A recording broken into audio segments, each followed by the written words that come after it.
বাসায় মেহমান আসলে বা অতিথি আপ্যায়ন জন্য যখন দাওয়াত করি তখন আমরা নানান কিছুর আয়োজন করে থাকি, যার যার সামর্থ্য অনুসারে সব কিছুর আয়োজন করে থাকি। তেমনি আমার ভাগ্নেকে যখন দাওয়াত করলাম তখন আমি একদিন আগে থেকে কাজগুলো গুছিয়ে রাখতেছি। তো সব রেসিপিগুলি তো আসলে একসাথে শেয়ার করা সম্ভব না, পুরো রেসিপি।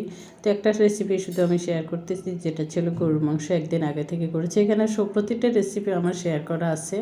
আর এটা ছিল গরুর মাংস রান্না করলাম আমি রসুনি গরুর মাংস বা রসুন দিয়ে, দেশি রসুন দিয়ে গরুর মাংস রান্না করব। সেজন্য এখানে আমি একদিন আগে এগুলি সিনের মাংস আর মাংস আনিয়েছিলাম, কারণ গরুর মাংস একদিন আগে রান্না করে রাখলে ওই মাংসটা বেশি খেতে ভালো লাগে, সবাই খেতে অনেক বেশি পছন্দ করে। আর যেদিন সাথে সাথে রান্না করলে তাকতলে জিনিসটা খেতে অনেক তেমন একটা ভালো লাগে না। তো এই যে সিনের মাংস একদম ফ্রেশ, খুব সুন্দর ছিল মাংসগুলি। আমার কাছে এরকম সলিড মাংস থেকে এই সিনের মাংসগুলি অনেক বেশি পছন্দ। তো আমি ওই দিনে বলে আনিয়েছিলাম, কারণ সবসময় সলিড মাংস আনা হয়। তো বলার পরে আমার হাজব্যান্ড নিয়ে আসছে, সলিড মাংস সহ আছে, আবার সিনের মাংস আছে। মাশাআল্লাহ, মাংসগুলি অনেক বেশি ভালো ছিল, সুন্দর ছিল। তো মাংসগুলিকে প্রথমে আমি ভালোভাবে ধুয়ে পরিষ্কার করে নিলাম একটা ফ্রাই প্যান। আজকে মাংসগুলি আমি হাতে মেখে রান্না করব, কারণ সবসময় তো চুলায় কষিয়ে মশলা কষিয়ে তারপর রান্না করে। আজকে আমি একটু হাতে কষিয়ে রান্না করব, হাতে মেখে তারপর রান্না করব। তো সেই রেসিপিটা আপনাদের সাথে শেয়ার করতেছি। তো এখানে আমি মাংসগুলি সব ধুয়ে পরিষ্কার করে পানি ঝরিয়ে তারপরে একটা ফ্রাই প্যানে নিয়ে নিলাম। যে পাতিলটাতে আমি মাংসটা রান্না করব ওইখানে নিয়ে, এটা ছিল জিরা বাটা, দিয়ে দিলাম প্রথমে পরিমাণ মতো। আপনারা আপনাদের মাংস যতটুকু হিসেবে মশলা দিবেন। তো এইটা ছিল আদা রসুন পেস্ট। এই যে আদা রসুন একসাথে আমি এরকম পেস্ট করে রাখি ফ্রিজে।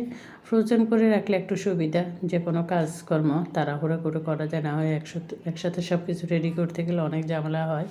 তো এরপরে দিয়ে দিলাম হলুদের গুঁড়া। আমার কাছে যতগুলি মশলা দেখতেছেন সব কিছু আমি ঘরের তৈরি করে রেখে দিই, কারণ আমার গরম মশলা দিয়ে তৈরি করা মশলাগুলি দিয়ে যে কোনো মাছ মাংস রান্না করলে আমার কাছে একটু বেশি ভালো লাগে। বাইরের মশলাগুলো আমার তেমন একটা পছন্দ না। তো এরপরে এখন দিয়ে দিলাম হলুদ মরিচের গুঁড়া এবং গোলমরিচের গুঁড়া, পরিমাণ মতো দিয়ে দিলাম। এরপরে দিয়ে দিচ্ছি লবণটাও পরিমাণ মতো দিয়ে দেবেন, কারণ লবণটা বেশি হলে সমস্যা, কম হলে পরে দেওয়া যায়, সমস্যা হয় না। এখন দিলাম দারচিনি, এলাচি আর তেজপাতা দিয়ে দিলাম, সবগুলি একটু একটু করে দিয়ে দিচ্ছি। আর এখানে আমি 4-5টা পেঁয়াজ কুচি আছে, সবগুলি পেঁয়াজ কুচি এখানে দিয়ে দিচ্ছি, কারণ আমি হাতে মেখে রান্না করব। এখানে পেঁয়াজ বাটা মশলাগুলি আমি এর পরের দিনই দিব, কিন্তু এটা একদিন আগে কষিয়ে রাখতেছি। এই যে পেঁয়াজ আর কাঁচামরিচ এগুলি দিয়ে দিলাম, দিয়ে সরষের তেল দিয়ে রান্না করব, সেজন্য পরিমাণ মতো সরষের তেল দিয়ে দিলাম। গরুর মাংসটা সবসময় সরষের তেলে বেশি খেতে ভালো লাগে। আপনারা চেষ্টা করবেন সরষের তেল দিয়ে রান্না করার জন্য। সাদা তেল বা সয়াবিন তেলও খাওয়া যায়, কিন্তু সরষের তেলে মনে হচ্ছে একটু মুখে লাগে, খেতে ভালো লাগে। তারপরে যে ভালোভাবে হাতে মেখে নিচ্ছে, একটা কাঠি দিয়ে, হাত দিয়েও মাখা যায়, সমস্যা হয় না। একটু কাঠি দিয়ে ভালোভাবে মেখে নিলাম। এখন একটু গরম মশলা উপর দিয়ে ছিটিয়ে দিচ্ছি আমি। গরম মশলাটাও আমার ঘরে রেডি করা ছিল, তার একটু মেখে নিলাম কাঠি দিয়ে।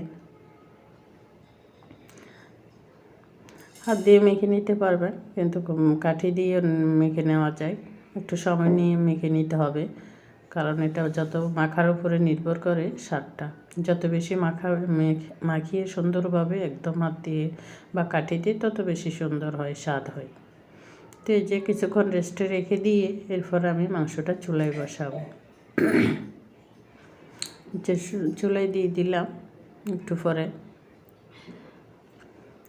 চুলার জাল প্রথমে একটু বাড়িয়ে দিব, পরে চুলার জালটা কমিয়ে রাখবো, কারণ আমি কম জালে চাচ্ছি মাংসটা সিদ্ধ করার জন্য। পানিটা বেশি দিলে মাংসর স্বাদ আর ভালো লাগে না। আর পানি দিতে হলে গরম পানি অল্প অল্প করে দিতে হবে, একসাথে বেশি পানি দেওয়া যাবে না, তাহলে মাংসের স্বাদটাই পুরোটা নষ্ট হয়ে যাবে। যে আমি মাঝে মাঝে এভাবে শুধু নেড়ে ছেড়ে দিচ্ছি।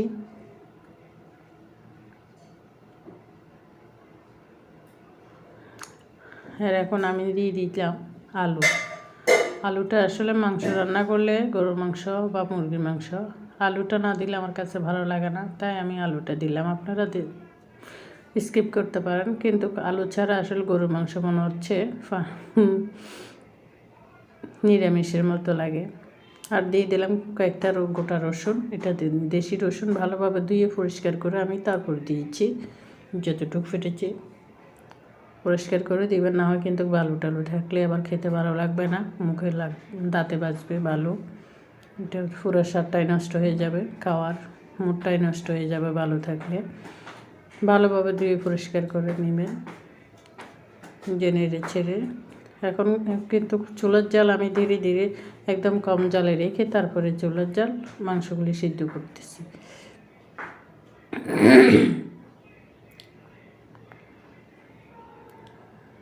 তো এরপরের দিন একটু পেঁয়াজ বাটা আর বাদাম বাটা দিয়ে, পোস্ত বাটা দিয়ে তারপরে মাংসগুলি চুলায় জাল দিয়ে নিয়েছি। তো রেডি হয়ে গেল। আর অন্যান্য চিকেন, কোরিয়ান স্টাইলের চিকেন ফ্রাই করলাম, চাইনিজ সবজি করলাম। চাইনিজ সবজিটা বিয়ে বাড়ির চাইনিজ সবজি থেকে কোনো অংশ কম হয় নাই, এত ভালো লেগেছে, কারণ সবজি থেকে মাংসর পরিমাণ ছিল বেশি, আর ঘিয়ের ফ্লেভারে সব কিছু মিলিয়ে খুবই একটা ভালো লেগেছে, কারণ গুঁড়ো দুধ দিয়েছে অনেক বেশি, যার জন্য স্বাদটা আর একটু বেশি হয়ে গেছে। যে পোলাও রেডি হয়ে গেছে। এখন চুলায় দিয়ে থেকে না সব কিছু পরিবেশন করলাম, একে একে ফেলাই করে টেবিলে নিয়ে গেলাম, সাজিয়ে দিলাম সব কিছু। আর খাওয়ার শেষে পরিবেশন করার জন্য কাস্টার্ড রেডি করেছি, তাও আমার গাছের পেঁপে, একদম ফাঁকা পেঁপে, গাছ পাকা পেঁপে বাইগনাকে খাওয়াবো বলে রেখেছিলাম, 3টা হয়তো আপনারা দেখেছেন। আর ওইগুলো ছিল মুরগির হাড্ডি উড্ডি দিয়ে ডাউল, শসা বা সালাদ, ডাউল রান্না করেছিলাম। যে ডাউলগুলি অনেক বেশি ভালো হয়েছিল। আর ওইগুলি ছিল কালীঘুনি মাছ বলে ওইটা, চাইনিজ সবজি। সব কিছু আমি সাজিয়ে তারপর টেবিলে নিয়ে আসছি।